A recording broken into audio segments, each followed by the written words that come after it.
that ye may repeat it to the brethren of the 30th, 31st, and 32nd degrees.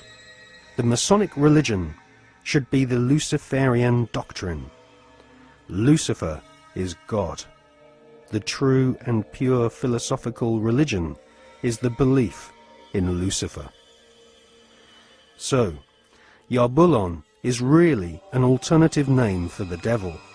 The last syllable, on, is a code name for the ancient Egyptian god Osiris, who was the god of the dead. There can be no doubt that the Scottish Rite form of Freemasonry in America and Britain is controlled by high-ranking 33rd degree Masons who worship Satan or Lucifer as their god.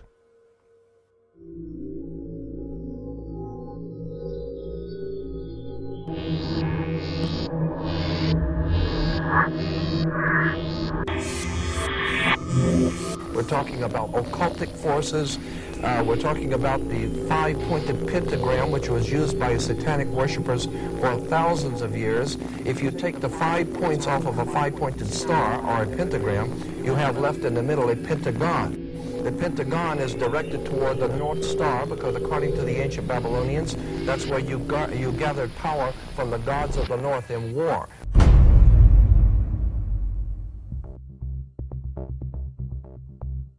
We cannot allow our daughters to be sent to die in a bankster's war.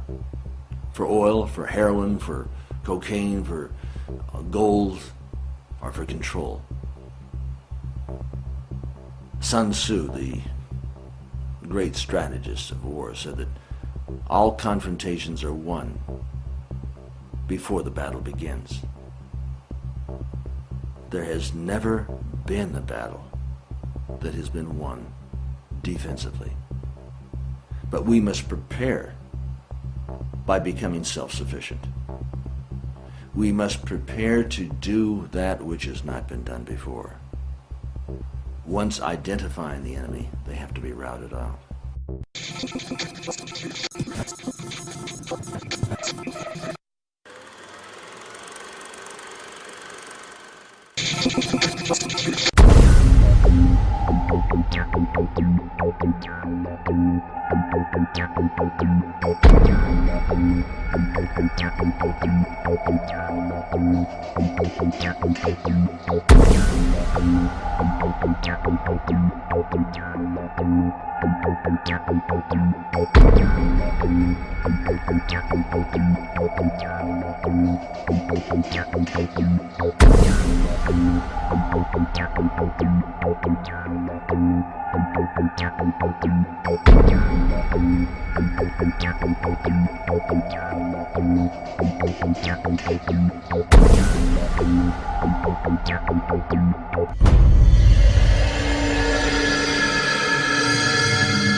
The British royal family recently suffered intense embarrassment when it was revealed that the father of the Duchess of Kent was an SS officer. To be a member of Hitler's SS, families had to be pure Aryan, with their German ancestry clearly traceable to the Teutonic Knights of medieval Germany.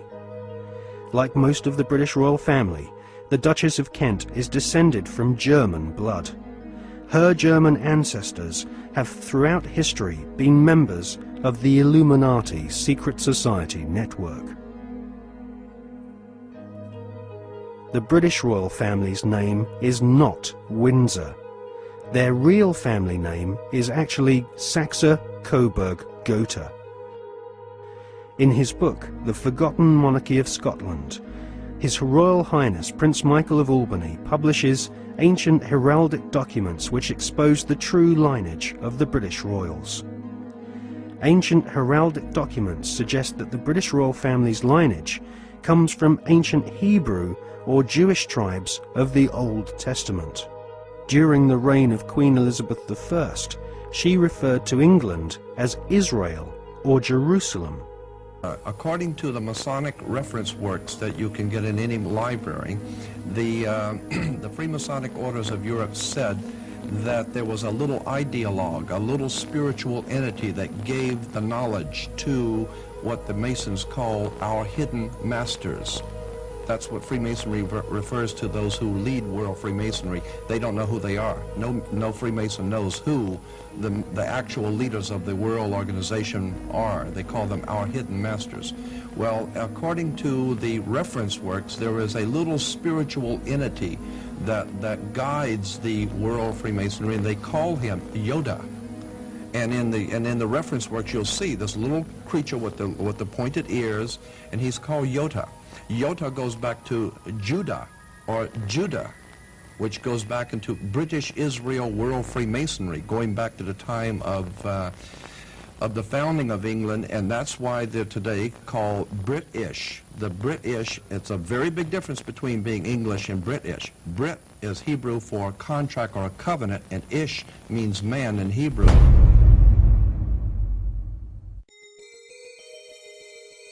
During the reign of Queen Elizabeth I, her personal spy, Mr. John Dee, was responsible for establishing the British Secret Service. John Dee was a magician and member of an alchemical secret order. He is thought to be the author of the ancient Voynich manuscript, which is now owned by Yale University, and is kept under lock and key just a few yards away from the headquarters of the Skull and Bones Secret Society.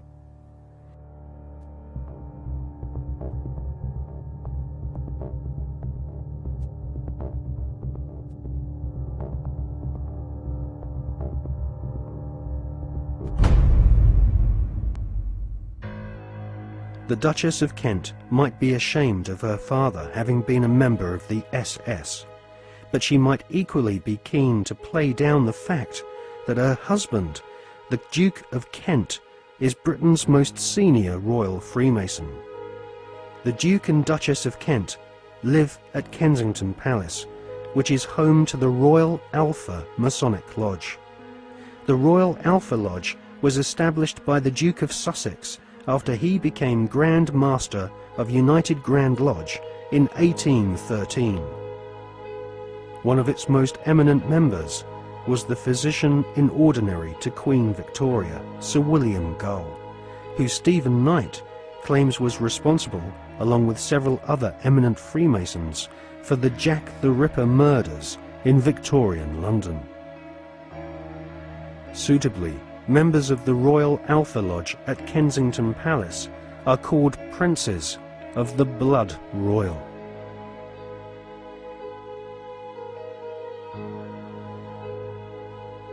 Secret societies across the planet proudly claim to have geniuses such as Mozart and kings amongst their membership. But none of these secret societies allow their members to speak of the rituals which go on behind closed doors in palaces and government buildings around the world. The satanic rituals of Freemasonry have been practiced by several kings of England, but all those questioned sweep Freemasonry's darkest satanic secrets under a very plush carpet.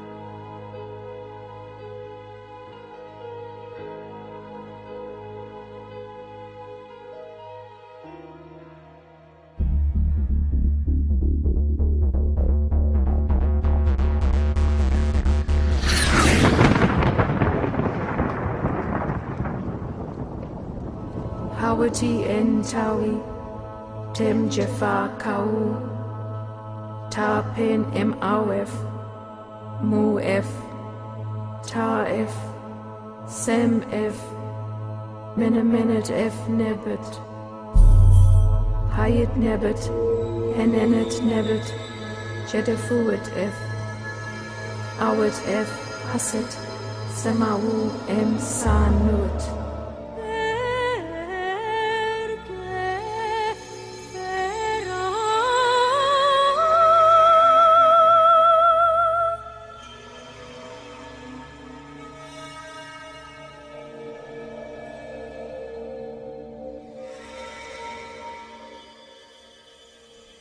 one of the most influential secret societies spawned by the Bavarian Illuminati is the Golden Dawn. It was founded in 1887 by a Freemason, William Wynne Westcott, who claimed to have deciphered a coded alchemical script containing initiation rituals of a secret German occult order called Die Golden Dämmerung. Westcott already had plenty of experience conducting occult rituals. In 1865, he had helped establish a Masonic order called the Societas Rosicruciana, inspired by the Jewish magic of the Hebrew Kabbalah. These rituals are still enacted at study group meetings at the United Grand Lodge in London. For many years, the Golden Dawn held its meetings at the London headquarters of the Mark Masons. The Golden Dawn was plagued with scandal as rival high-ranking Masons wrestled for control of this influential Victorian secret society.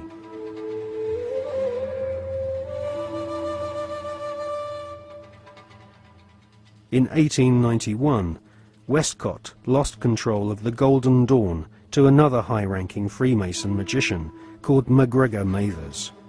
Together with the poet W.B. Yeats, they devised new magical rituals and initiated the senior members of Britain's aristocracy.